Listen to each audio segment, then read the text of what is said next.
Good morning. Good morning, beautiful souls. It's going to be 11:11 soon. On this eventful day of 11th of November, 2022.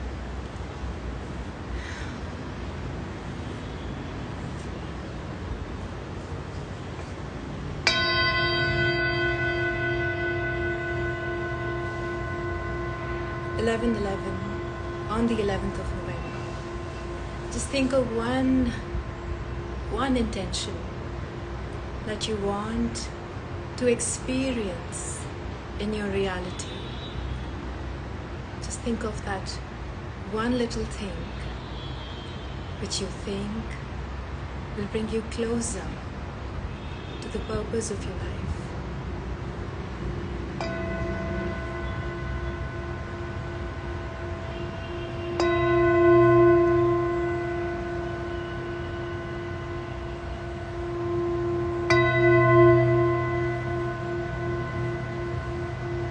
Is it more love that you seek? Or is it more money? Is it more success? Or is it more divinity?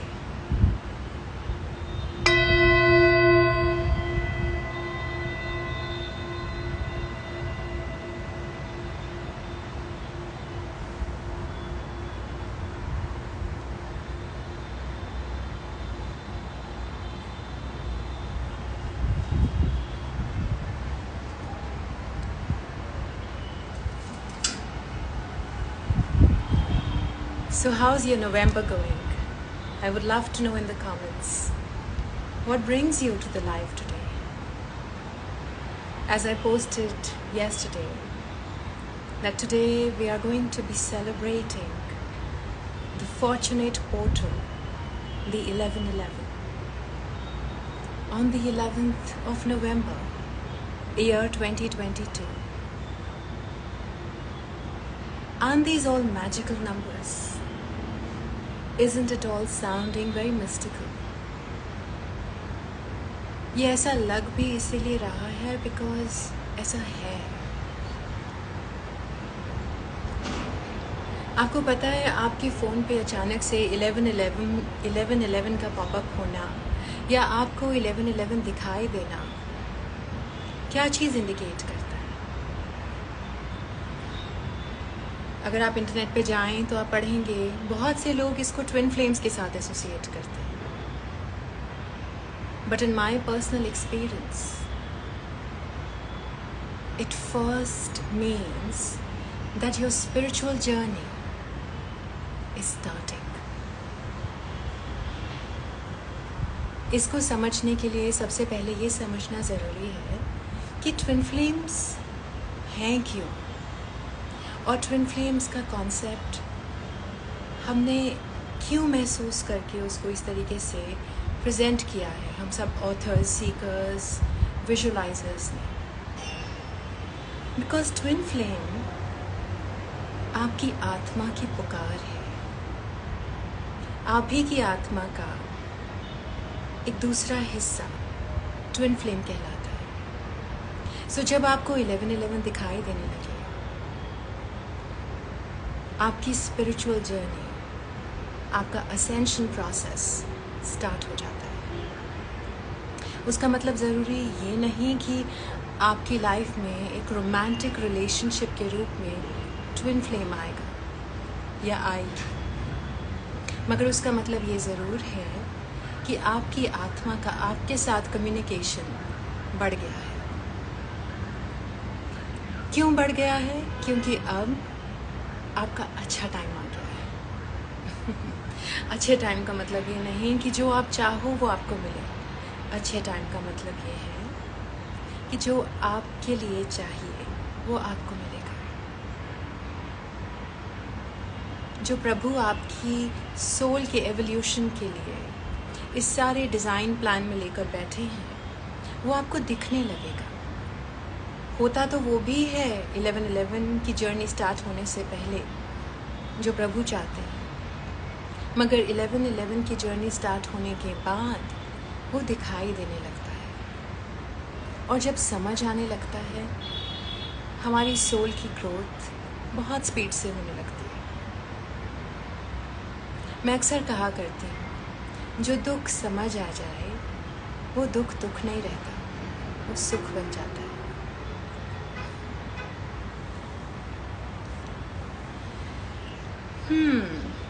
So let's talk about twin flames. Let's talk about soulmates. Let's talk about the karmic relationships. मैंने अभी देखा, जब मैंने एक intention create करने के लिए अपने ऑडियंस को रिक्वेस्ट करी, तो बहुत से लोगों ने उसमें लव लिखा। Isn't life about relationships? Isn't life about wanting to love and be loved?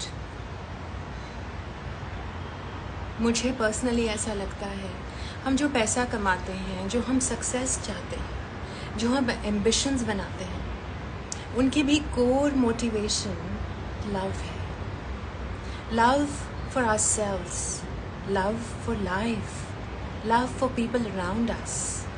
It is a need to be loved that you want to be successful. It is a need to love yourself better that you create that ambition, isn't it? So प्यार जिंदगी का सूत्रधार है, और इसको experience करने का सबसे आसान तरीका रिलेशनशिप्स है, isn't it? अक्सर लोग काउंसलिंग के लिए मेरे डीएम में मुझे लिखते हैं कि अगर ये प्यार है तो इसमें दुख क्यों है। मुझे लगता है हमें दुख का मतलब भी समझना पड़ेगा। दुख वो चीज़ है जो हमें बदलाव के लिए मजबूर करती है। कई बार जो रिलेशनशिप में हमारे सामने इंसान होता है, वो हमें अपनी जजमेंट के कारण बदलने पे मजबूर करता है। उस समय हमें अपने से सवाल करना चाहिए, क्या ये बदलाव मेरे लिए अच्छा है, या ये बदलाव उसकी ईगो का फ्रूट है। और 99% अगर आप किसी के साथ एक इंटीमेट रिलेशनशिप में हैं, कैजुअल नहीं, एक इंटीमेट रिलेशनशिप में हैं, तो वो जो बदलाव आपसे चाहेंगे, वो बदलाव आपकी बेहतराई के लिए ही होगा। अगर आप गौर से सोचें, आपके माता पिता ने जो आप में बदलाव चाहा, not always, but at least 99% of the times, now when you have grown up and you look back, you realize they were right. Why? Because वो change आपकी soul की journey के लिए important था। So ऐसे बहुत से रिश्ते जो हमें दुख देते हैं या हमें एक बदलाव की तरफ ले जाते हैं, वो सारे soul connections हैं। वो सारे हमारी ग्रोथ के लिए हमारे सोल एग्रीमेंट का हिस्सा हैं।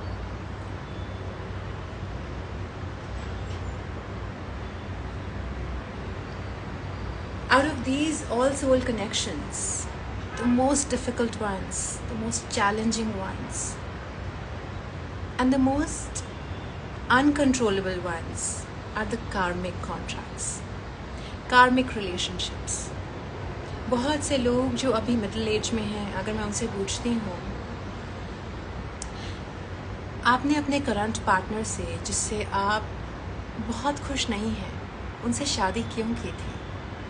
और उनका जवाब होता है, पता नहीं, बस हो गई।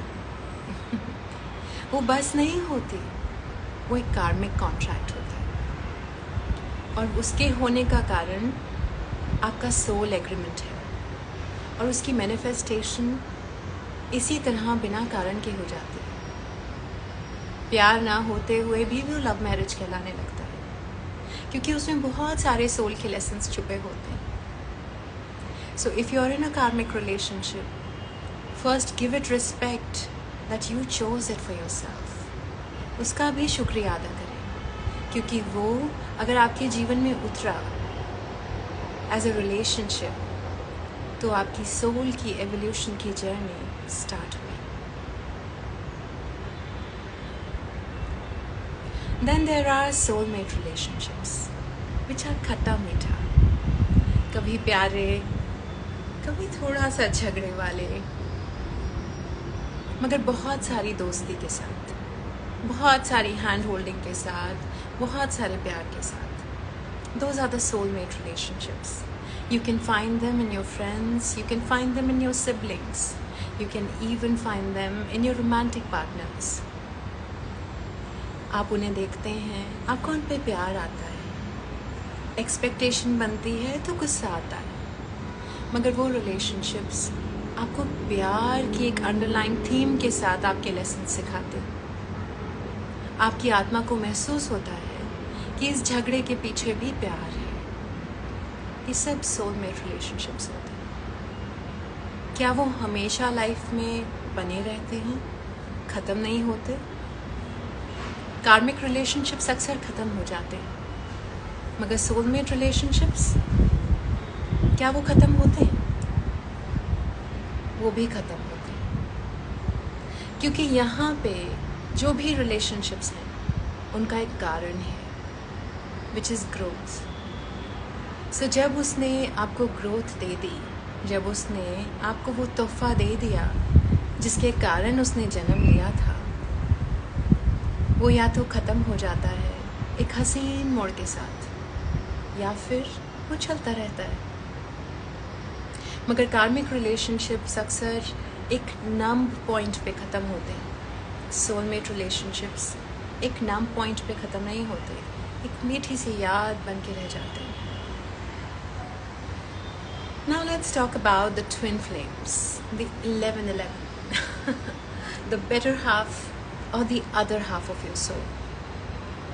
These are the most intense relationships that you will experience on the planet. Why do everybody here is yearning for love? क्या हर एक का कोई ट्विन फ्लेम है या नहीं? ये सवाल भी अक्सर लोग मुझसे डीएम्स में या लाइव पे करते हैं कि ma'am, do I have a twin flame? How can I meet my twin flame? As I said earlier in the live, when you start seeing 1111, the first reason you start seeing it is that your spiritual journey has started. And also, twin flames will come into your life only when you are spiritual. You all are spiritual, but you need to be aware of it, that you are a spiritual being. So for you to find your twin flame, if you're a Shiv, to find your Shakti, and if you're a Radha, to find your Krishna, you have to start a spiritual journey.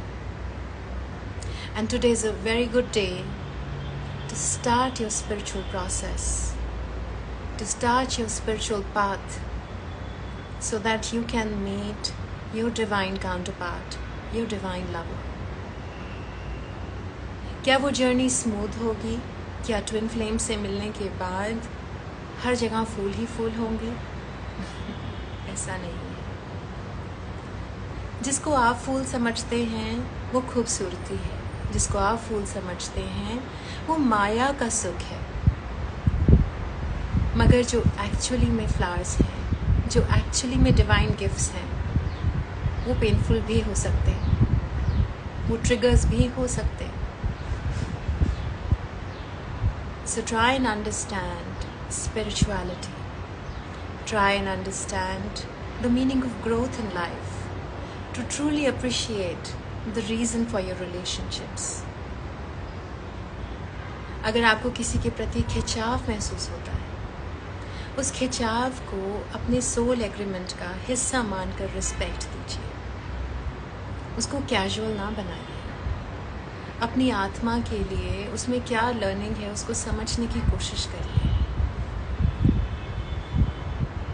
I hope this has opened a new understanding about relationships, about soul agreements in your mind. And before I close the live, I will do some card readings. And if the audience is willing, they can post their questions. But as a general reading for today, let's find out what the tarot has to say about the energy portal which has opened up on the 11th of November, specifically on 11/11. Wow. The card is compromise.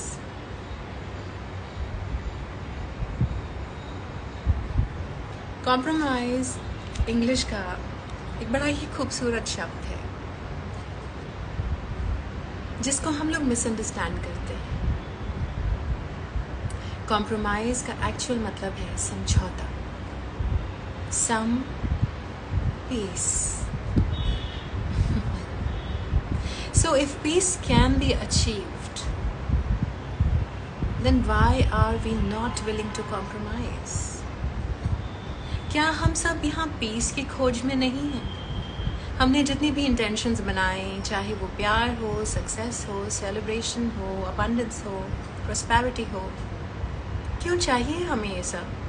Just to feel that peace inside us, isn't it? So अगर peace आपको किसी situation के साथ समझौता करके मिल सकता है या किसी रिलेशनशिप में थोड़ा सा झुक कर मिल सकता है, then why not?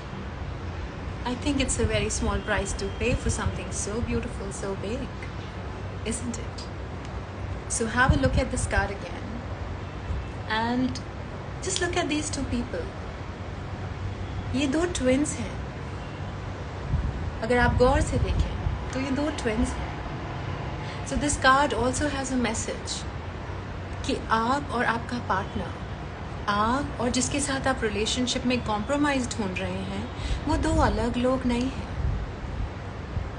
आप ही की सोल की रिफ्लेक्शन है उस सामने वाले व्यक्ति में जो आपको ट्रिगर करती है। आपका मिरर सेल्फ है। अगर आपको किसी में कोई बात अच्छी नहीं लगती या आपको परेशानी देती है, दुख देती है, आप उसको ध्यान से गौर से बैठकर सोचें तो आप ही के कारण वो दुख है। अगर आप दुख नहीं लेंगे, आपको दुख नहीं मिलेगा। अगर आप ट्रिगर्ड हैं तो आप देखिए आप में ऐसा क्या है जो बदलना चाहिए कि सामने वाला आपको ऐसा क्या बता रहा है कि इसको बदलो।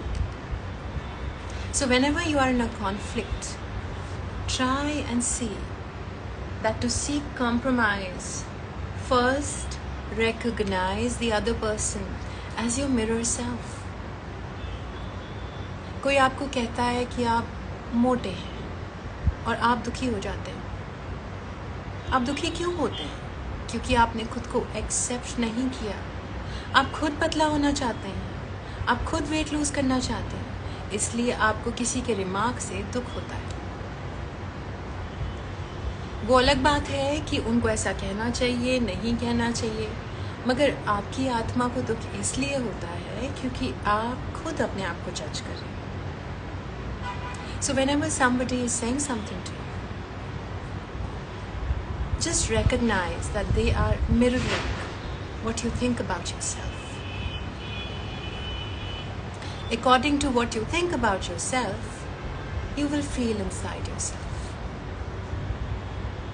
And अगर आप अपने आप को जज नहीं करते तो दुनिया चाहे आपको मोटा कहे, आपको अनसक्सेसफुल कहे, आपको कुछ भी कहे, आपको कोई फर्क नहीं पड़ेगा। Because you actually know who you are. So that is the time your journey will start. So first, your journey to start, compromise with your environment, get into peace with your environment. एक समझौते की तरफ जाइए, एक सम की तरफ जाइए, and then come to yourself and create yourself, observe yourself and love yourself. I hope today the life could deliver some love and light to the audience. Do let me know in the remarks, in the DMs, in the comments, If you have any questions, I'm here with a listening heart. Love and light.